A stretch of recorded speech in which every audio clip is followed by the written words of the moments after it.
Welcome to our video about axles. This tutorial is going to talk about the name of axles, how to measure them, and some of the basic uses you will see them in.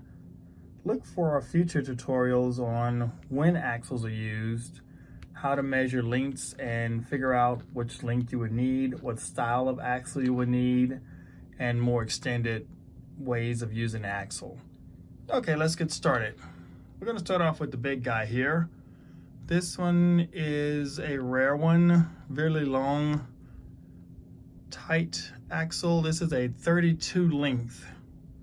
And how you would get to 32 length is by measuring, start with a little guy here. You would measure, yes, having fun with that color coordinating. You would measure how many bumps are on a Technic brick. So this is a 2 axle. So it's 2 bumps or 2 holes. 2 holes are better measured on a Technic beam. So we have 2 holes on our Technic beam or 2 studs on our Technic brick. So this is a 2 axle. And how you would get to a 32 axle would be 2/16. You put them side by side, or I just kind of did a to the end here, middle, and to the end here, and then middle, and that'll be a 32. Other sizes are a 12. This will be the longer, most common of the axle. I am missing a 16 axle.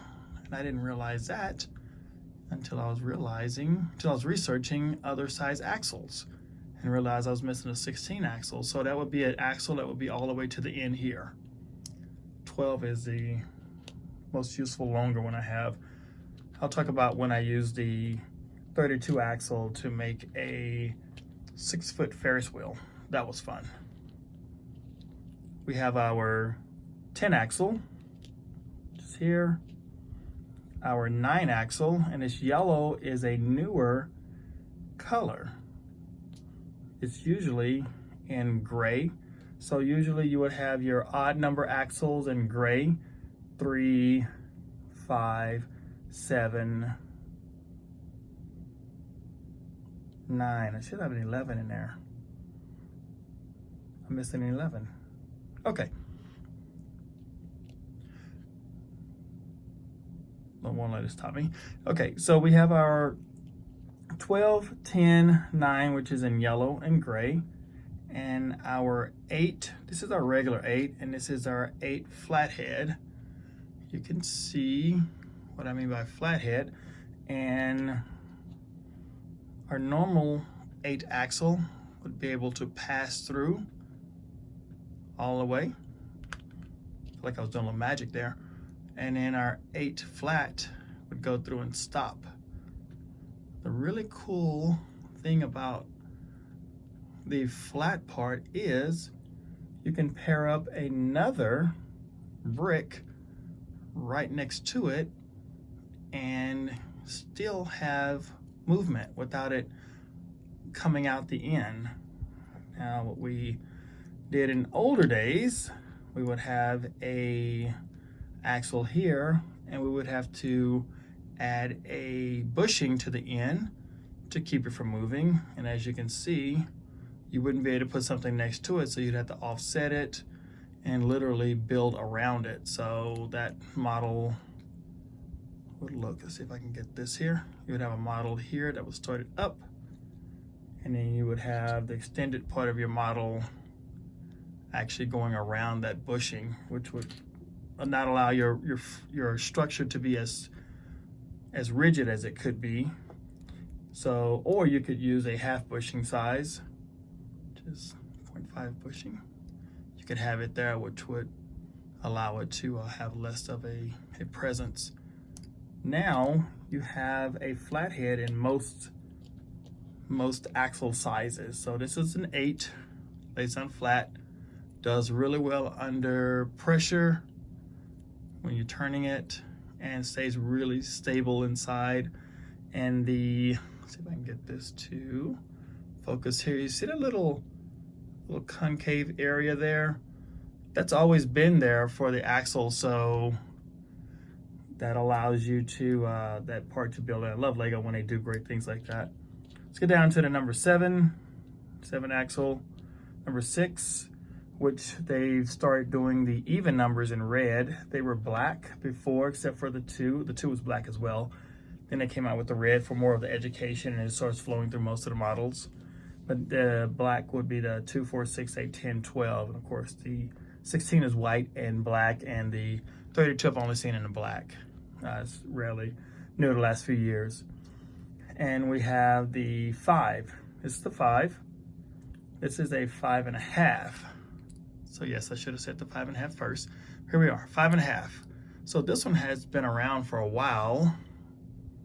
And the really cool part about this one is it would stop like the flathead, but it would also send some great, let's get a gear over here. I can get an opposing color, which let's do this cool yellow, favorite color. Be able to transfer here, but it would stop, it wouldn't pull through. So you could have one element turning over here and one element pushing through. Or when you put these together like so, this would stay in the middle. You can see it's still spinning. It would stay in the middle and kind of stop. So this was used a lot as well. So this is one of the older flat parts. The only challenge with this 5.5 is when you're putting a element up to this 5 part, you can see right here the groove stops, so you can't push it all the way up. So you actually lose a little space inside of that. It would need to be inside of a brick or a beam to get its most use.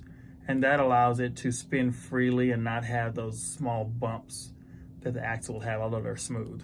That's another conversation for later. So the 5.5, here, your 5 axle, which came in black, then gray, now yellow, which is really cool. I love the colors.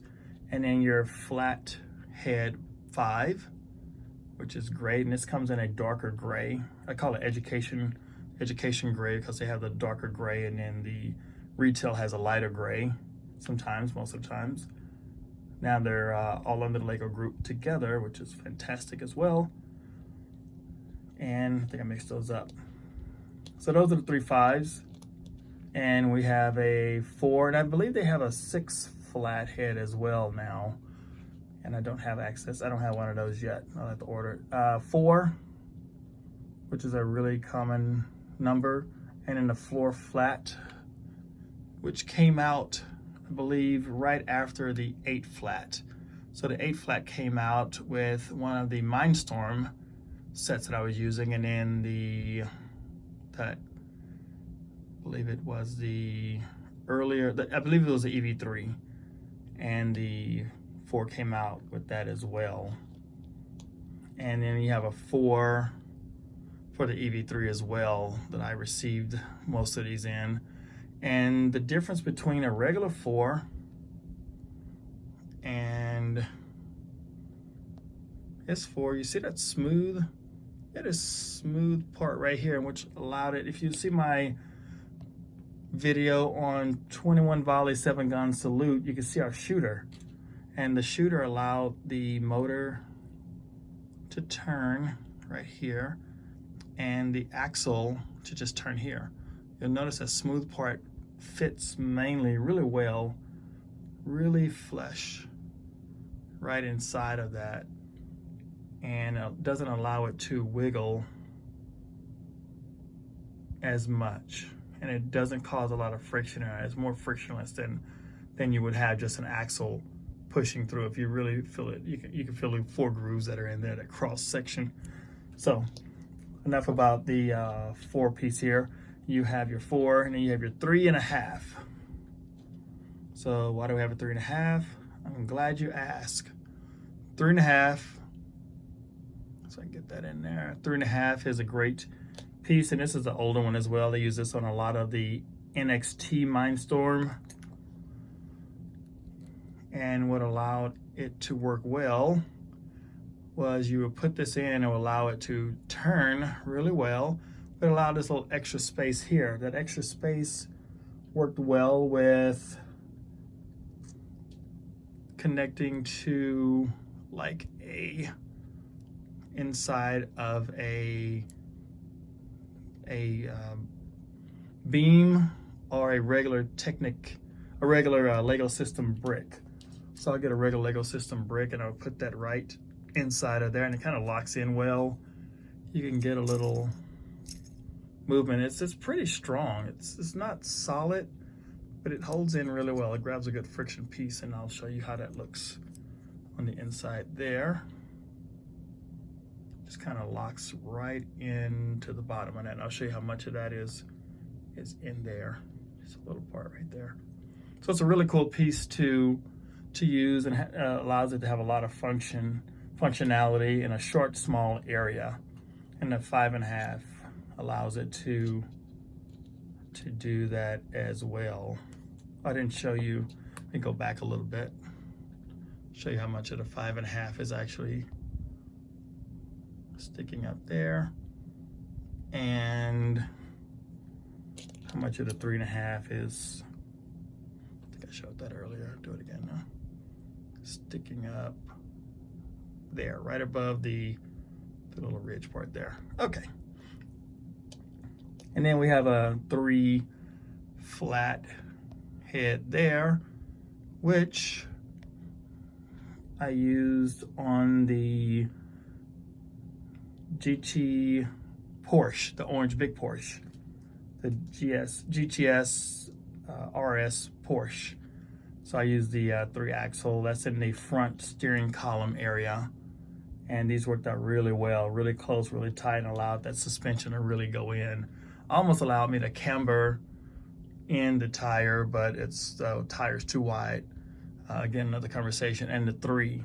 So what I should have done is gotten a great example of this. So this 2 axle, you see these little grooves in here?